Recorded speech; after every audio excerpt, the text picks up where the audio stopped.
Hi, this is Peter Diamandis, the author of The Future is Faster Than You Think. And this is the third of my books that's being translated and published in China. And I'm grateful for you having a chance to read this. The first book was called Abundance, The Future is Faster Than You Think. The second book was called Bold, How to Go Big, Create Wealth, and Impact the Future. And this book is called The Future is Faster Than You Think. And it's a book that's written for entrepreneurs, for people who are trying to understand how exponential technologies, converging exponential technologies, are available to help solve the world's biggest problems and create a new generation of extraordinary companies. So first, what do I mean by exponential technologies? Traditionally, these are technologies like computation, quantum computing, sensors, networks, artificial intelligence, robotics, 3D printing, synthetic biology, augmented, virtual reality, blockchain. These are technologies that are all riding on top of computational power. And we're living in a world where the amount of computation is now growing at a rapid exponential rate. You know, our minds, our brains, we have 100 billion neurons, 100 trillion synaptic connections that shape everything we know and do and remember. But our brains evolved for a very different world. Our brains evolved for the savannas of Africa 100,000 years ago, 1,000,000 years ago, when the earth was what I would describe as local and linear. Back then, nothing changed decade to decade or century to century. The world was in a state of constant, pretty much stagnation. But today, we're living in a world that is global and exponential. Things are not changing, decade to decade or even year to year. They're changing month to month. As our scientists and engineers are building on top of computation with AI, we're about to transform every single industry. So I've written this book with my co-author, Stephen Kotler, as a means to help people understand what's going to happen in the next decade. What's going to happen in this next 10 years? So the book was released in the United States in January of 2020. And the book looked at 2020 to 2030, at the 10 years of what was going to happen across every industry: education and healthcare and retail and real estate and manufacturing and food, insurance, finance. And I never predicted that the world would change as much as it has as a result of the COVID-19 pandemic. But what we've seen in the last, 9 months between March of 2020 and December of 2020 was an extraordinary transformation. And I would say that this pandemic drove exponential change and transformation for 3 or 4 years, accelerating the future towards us. So in this book, I lay out what's going to be happening across a multitude of different technologies and industries. So I look at the future of healthcare. It's an area that's of great interest to me. Today, most of the world is not a world of healthcare. It's a world of sick care. It's a world where the industry takes care of you after you're sick. You end up in the hospital with a pain in your side, and you say to the doctor, "What's going on?" And he says, "I'm sorry to tell you, you have, late stage cancer, or you have another disease." And this is difficult because we're trying then to solve a problem that's been going on for some time. The future, which is the combination of sensors and networks and artificial intelligence, is going to be a future of healthcare, where in fact, all of the sensors that are in your body, on your body, in your home, in your bed, are measuring everything going on all the time. And it's able to detect any kind of disease at the very beginning, at stage 0, when that disease is best treatable. So imagine a situation where, healthcare is not going to the doctor once a year, but it's being monitored every second of the day, where your status of your blood chemistry, the amount of vitamins in your body, the amount of glucose in your body, is telling your AI what you should or should not eat, how much exercise you should get, how you go from health for everybody, which is, sort of general purpose healthcare advice, but instead healthcare advice just for you, for your genome, for your body, for the way that you're living. we're going to be moving healthcare out of the hospitals and into the homes. The other area that this book looks at is the field of longevity. So I believe, and I write about this in the book, that we're living in a time that we're about to be able to extend the healthy human lifespan. So for most of all human history, the average lifespan was, 30 years old. 100 years ago, it moved to 40 years old, and then 50 and 60. Today, in much of the world, we see health longevity lifespans of 70s, 80s, even early 90s. But what we're seeing with the advent of technologies like genome sequencing and CRISPR technologies and gene therapy is the ability to look at extending the health span of the body.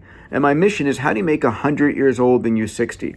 How do you have the aesthetics so you look good, the cognition so your mind is sharp, the mobility so you're able to move around at 100 that you had when you were 50 or 60?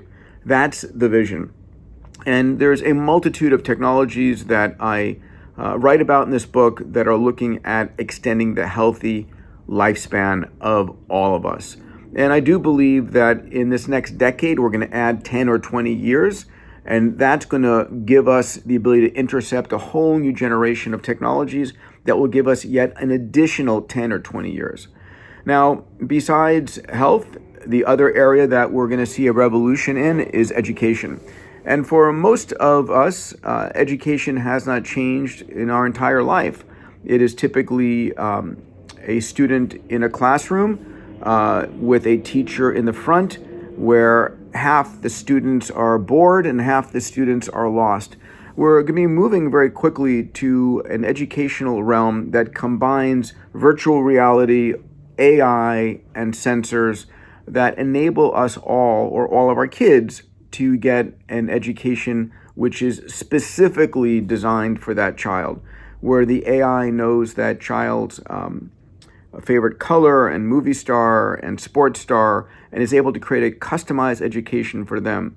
And in the virtual world, if I want to go back and learn about one of the early dynasties in China, rather than reading about it in a book, I'll be able to put on my VR goggles and go there and to interact with digital avatars that represent all the knowledge of that period. And when I'm speaking to somebody, that individual is answering with exact detail, and I feel like I'm there. I feel like I'm living in that dynasty, walking around, speaking to people, learning about the culture, learning about the history in great detail. And this is the future of education for kids, but it's also going to be the future of education for adults, because the idea that education is one and done, meaning you do it once and then it's done for the rest of your life, is not the case. Education is going to be a continuous process for all of us all the time. We're going to be educating ourselves from career to career as technologies continue to improve themselves. So besides healthcare and education, I look into the realm of insurance, where insurance, instead of an insurance policy paying you after a disaster occurs, like fire insurance pays you if your house burns down, what about flipping it and using sensors and robots and AI to actually get insurance that prevents your house from ever burning down, because the technology is there to detect and extinguish the fire? So that's just a couple of areas of interest. The book also looks at what's going on in fields like quantum computing. And quantum computing is an extraordinary area that is in development right now, that in success is going to revolutionize how we develop medicines, how we develop material sciences. It's going to accelerate machine learning algorithms. And so it's one of these areas that's about to explode. Another area we talk about is the whole field of brain-computer interface. So there are at least a dozen companies around the world, in different countries around the world, I'm sure in China as well, that are working on how do I connect my brain to the cloud. So it turns out that our brains cannot get any bigger. If our brains get bigger, we would not be able to pass through our mother's birth canal. And as a result of that, our brains are limited in size. In the same way that the computational power on your cell phone is limited in size. And if your cell phone needs to do something different, if it needs to connect to Tencent or Baidu and do some complex capabilities, it goes to the edge of the cloud with the data, and the processing gets done on the edge of the cloud, and the answer comes back to your cell phone. Well, imagine if we're able to connect the neocortex of our brain, the outer layers, with the cloud, where if we think something, if we want to know an answer, rather than having to go online and ask the question, I think it goes to the cloud, it goes on to Baidu, it gets the answer and brings the answer back to your brain where you hear it in your mind.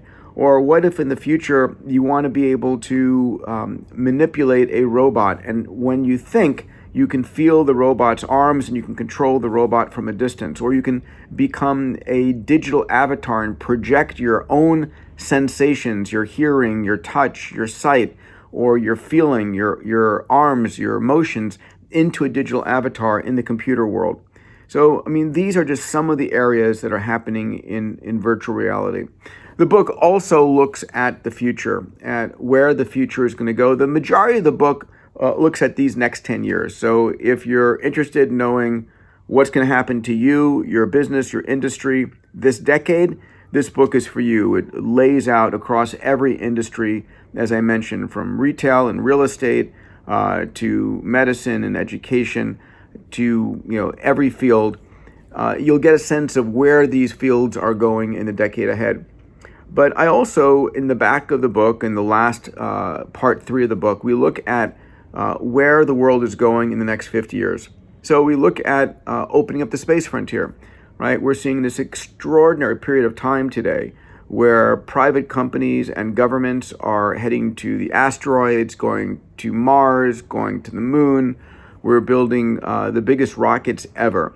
So the book looks at the human expansion into space, where it's these next 2 decades where we are going to become a multi-planetary species, where we're heading to the moon, we're heading to Mars, we're going to be building large colonies in space. And what does this mean for society? It also looks at areas like what we call climate migration, as the world is warming up and we work towards solving the issues by going to renewable energy and solar, but we're going to see a lot of coastal communities being swamped and people losing the ability to live there. So we're going to see a tremendous amount of migration into new inland areas. And the book also looks at the migration into the virtual world. So those of you who are using virtual reality, incredible companies like HTC building advanced headsets, these headsets over the next 5 to 10 years are going to become photorealistic, where you can literally put it on and transport yourself someplace. We're going to have our worlds in the real lives with our families and our kids. We're also going to have worlds in the virtual life where we are exploring. Perhaps we're superheroes, perhaps we're kids again, perhaps we have a new profession. But we're going to split our lives between the actual world in real life and the virtual world.